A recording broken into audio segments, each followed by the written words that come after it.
संध्याकाळपर्यंत पक्षाकडनं अधिकृत नावाची घोषणा त्या ठिकाणी निश्चितपणाने होईल. कारण आज मंत्रिमंडळाची पण बैठक आहे.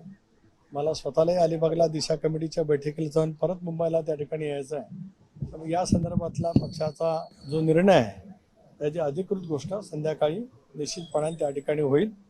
उद्या अर्ज राष्ट्रवादी काँग्रेस पक्षाच्याकडून त्या ठिकाणी भरला जाणार आहे.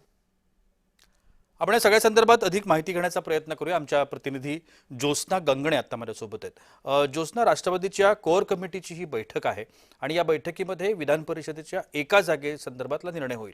राष्ट्रवादीमध्ये जागा एक आहे, मात्र संख्या खूप आहे जे इच्छुक आहेत. कोणाची वर्णी लागेल असं वाटतंय किंवा कोणाची वर्णी लागण्याची शक्यता वाटते? कोणाच्या नावाची चर्चा आहे? सध्या जर पाहायला गेलं तर सुनील तटकरे यांनी जी माहिती दिली माध्यमांशी बोलताना, त्यांनी सांगितलं की 84 जागा म्हणजे 84 इच्छुकांची जी आहे यादी त्यांच्या समोर होती. मात्र त्यातले काही नावं जी आहेत ती आता राष्ट्रवादीकडनं शॉर्टलिस्टेड करण्यात आल्याची माहिती सूत्रांकडून मिळत आहे. त्यामध्ये जिशान सिद्दीकी यांचं नाव सुद्धा जे आहे ते प्रामुख्यानं समोर येत आहे. कारण विधानसभेची निवडणूक हारल्यानंतर सुद्धा जिशान सिद्दीकी जे आहेत ते पक्षासाठी काम करत होते. एक तरुण चेहरा किंवा एक अल्पसंख्याक चेहरा देण्याची संधी जी आहे या माध्यमातून राष्ट्रवादीकडे आहे. दुसरीकडे पार्थ पवार यांचे निकटवर्तीय समजले जाणारे विक्रम काकडे, जे संजय काकडे यांचे सुपुत्र आहेत, त्यांचं नाव सुद्धा चर्चेत आहेत. मात्र ते पार्थ पवारचे जवळचे आहेत. तर तिसरीकडे आपण बघतोय की तरुण चेहरा जे आहे ते आता विधान परिषदेला द्यायला नको अशी सुद्धा जी आहे ती काही पक्षांतर्गत कुजबूज सुरू आहे. कारण जय पवार आणि पार्थ पवार हे सुद्धा दोघेही भाऊ जे आहेत ते तरुण चेहरा राष्ट्रवादीचा जो आहे तो मैदानात उतरला असल्यामुळे पुन्हा एकदा तरुण चेहरा दिल्यामुळे जे आहे ते राष्ट्रवादीमध्ये एक नवीन स्पर्धा तयार होईल. त्याच्यामुळे दुसऱ्या म्हणजे जर उमेश पाटील किंवा संदीप चव्हाण आणि राजेंद्र जैन हे जे प्रफुल्ल पटेल यांचे निकटवर्ती जे आहेत यांचं नाव सुद्धा चर्चेत आहे. मात्र आता राष्ट्रवादीच्या सुनील तटकरे यांनी सांगितलेल्या माहितीप्रमाणे उद्या दुपारीपर्यंत जे आहेत या आज संध्याकाळपर्यंत या नावाची निश्चिती होईल आणि उद्या दुपारपर्यंत जे आहेत ते अर्ज दाखल करण्यात येईल.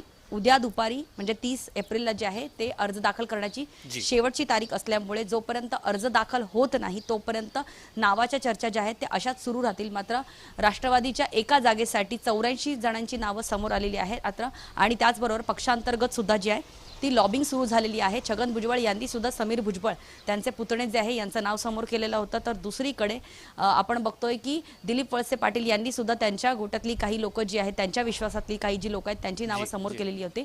तर आता आपण बघतो विदर्भातून म्हणजे जे आहे ते विदर्भातून एक चेहरा देण्यात यावा अशी सुद्धा मागणी जी आहे ती अनेक विदर्भातल्या काल सुनील तटकरे यांना भेटायला आलेल्या, त्याचबरोबर सुनेत्रा पवार यांना भेटायला आलेल्या अनेक लोकांची विदर्भातल्या राष्ट्रवादीच्या कार्यकर्त्यांची मागणी होती. मात्र अमोल मिटकरी यांच्यासाठी सुद्धा जे आहे ते काही प्रकारची एक पक्षांतर्गत नाराजी असल्यामुळे अमोल मिटकरी जे दादांचे अतिशय निकटवर्ती होते आणि त्याचबरोबर एकूणच पवार कुटुंबियाच्या निकटवर्ती होते आणि अजित पवार यांच्या अपघाती निधनानंतर जे आहे ते अमोल मिटकरी यांनी अजित पवारांसाठी त्यांच्या अपघातासाठी जी आहे ती पक्षाची भूमिका विचारात न घेता त्यांनी प्रखरपणे त्यांची भूमिका मांडली होती आणि त्यामुळे अमोल मिटकरी यांना संधी देता येईल की नाही. थोडक्यात आपल्याला असं म्हणता येईल की जोपर्यंत राष्ट्रवादीची अधिकृत भूमिका समोर येत नाही तोपर्यंत नावांची यादी काही संपणार नाही. कारण इच्छुक खूप आहेत, सक्षम सुद्धा खूप जण राष्ट्रवादीमध्ये आहेत जे विधान परिषद चांगल्या पद्धतीनं आपलं पद चालवू शकतात. मात्र नक्की पक्ष कुठल्या